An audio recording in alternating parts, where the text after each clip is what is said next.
Salut tout le monde, je suis Sekouba Doumbouya, niveau première année informatique, Jet Djerba. Dans cette vidéo, je vais essayer de vous parler de la DMZ. C'est quoi une DMZ? Son fonctionnement, ses architectures. Plan de travail. Qu'est-ce qu'une DMZ?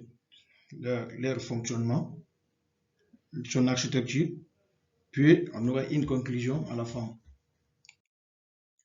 Premièrement, on va commencer par la définition d'une DMZ. À quoi ça sert une DMZ?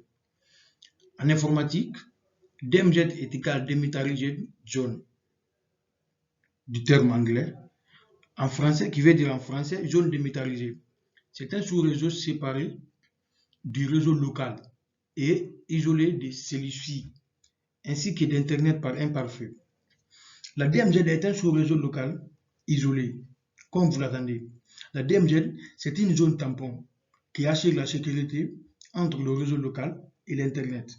Alors, pour créer une DMZ, il faut un ou plusieurs pare-feux pour créer les différentes zones, pour décrire les différentes interfaces. Comme vous pouvez le remarquer ici, nous avons trois zones. La première zone, deuxième zone et la troisième zone, qui sont séparées avec un firewall. C'est tout ce qui veut dire la DMZ. Enfin, qui va assurer la sécurité des messageries, des communications. On va parler du fonctionnement du DMZ. Nous avons les DMZ ont pour objectif de renforcer le niveau de sécurité du réseau local de l'entreprise. Dans ce système, un des réseaux protégés et surveillé tourné vers l'extérieur a accès aux éléments exposés au sein de la zone démilitarisée, tandis que le reste du réseau est protégé par un pare-feu. Comme vous pouvez le remarquer, les trois zones dont je viens de citer, nous avons la zone du réseau local, la zone Internet et la zone DMZ. Ici, comment ça se passe? Comment ça fonctionne la DMZ? Nous avons notre réseau LAN. Il va passer le message par notre pare-feu. Le message, il est là. Il va passer le message ici. C'est en passant par le pare-feu, le pare-feu aussi va l'autoriser, va lui donner l'accès à passer par le serveur messagerie. Du coup, quant au serveur messagerie de la DMZ, lui aussi, il va faire un feedback. Il va toujours passer par le firewall, puis à l'Internet, ainsi de suite. C'est comme ça fonctionne la DMZ. Il n'y a pas la communication directe entre, le réseau LAN et l'Internet. Il n'y a pas de communication directe. Il faut toujours passer par un pare-feu, ou bien voire même il peut y avoir des pare-feux. Donc la communication se fait ainsi de suite comme cela. Après, nous allons parler de différentes architectures. Premièrement, nous avons pour mettre en place une zone démilitarisée au sein d'une architecture réseau, vous avez besoin d'un firewall, comme je viens de dire, c'est-à-dire pare-feu. On peut créer une DMZ avec un seul firewall. Mais dans certains cas, il y a deux firewalls ou plus. Dans ce cas, on va voir deux exemples. Premièrement, nous avons DMZ avec un seul firewall. Sur le schéma ci-dessus, il est important de préciser que le réseau local et la DMZ ont une adresse IP qui s'appuie sur les classes adresse IP privée. Comme on peut le constater, ici l'adresse IP du réseau local est privée, ainsi que la DMZ. Regardez, leur adresse, c'est privé, et l'adresse du réseau local aussi, elle est privée. Alors, dans ce cas, le firewall, il doit avoir une adresse physique. Je vais prendre exemple pour l'envoi des mails via SMTP par exemple. Dans ce cas, je vais donner l'accès à notre serveur, à notre réseau local, à communiquer avec le serveur de messagerie. Uniquement avec le protocole SMTP pour assurer l'envoi d'un message. Notez bien, juste une remarque.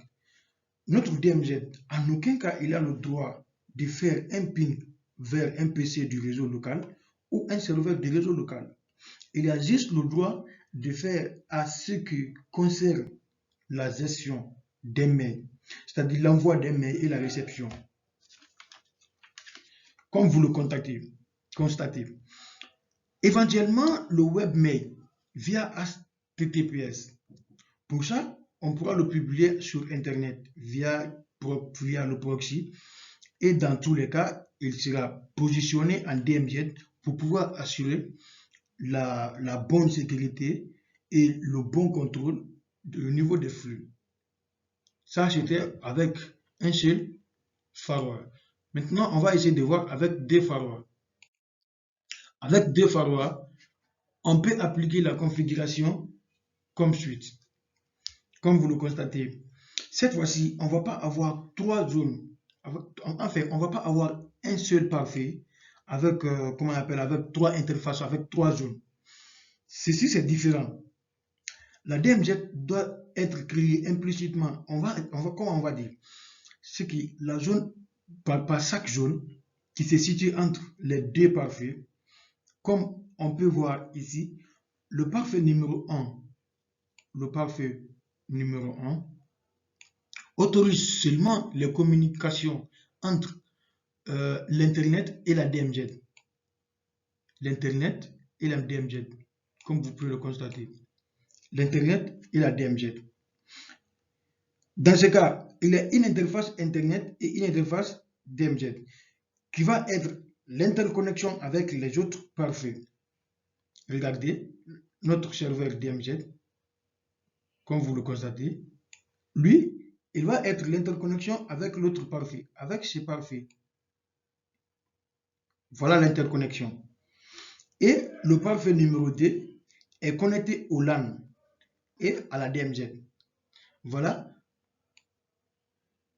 Comme vous pouvez le constater, le parfait numéro 2 autorise seulement les communications entre le réseau local et la DMZ, comme je viens de vous montrer avec la flèche suivante. Ainsi de suite. Le parfait numéro 2, il va autoriser la communication du réseau local avec le serveur de messagerie. Et le parfait numéro 1, il va autoriser le serveur de messagerie à envoyer les mails. Du coup, pour conclure, pour mettre en place ou bien pour sécuriser votre DMZ, il faut un ou plusieurs firewalls pour pouvoir assurer la bonne communication. Merci, je vous remercie pour votre attention. On se retrouve à plus tard. Merci.